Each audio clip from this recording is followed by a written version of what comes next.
tayo ng sinigang. Luto po natin ni Ate Arya. Tapos po, may isa pa po akong pa-shout out. Si Tita Eric po. So, ngayon po, kain na po tayo. Tapos, guys, naggumawa si Papa neto. Ano tawag na to, Papa? Melon. Melon juice, guys. Tapos, kain na tayo. Kakatapos lang ng work ni Mami, guys. Sarap. Sarap. Kasi luto mo. Sarap talaga. So, yan si Mami. Kakatapos lang namin maligo. So, masasawan mo ito ayaw. Grabe, ang init. Chef, guys.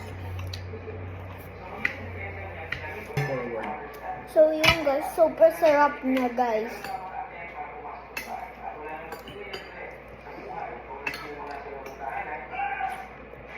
Sarap pa. Ay, pag pinita sa lamina, pwede natin. So, yun, guys.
Pakita ko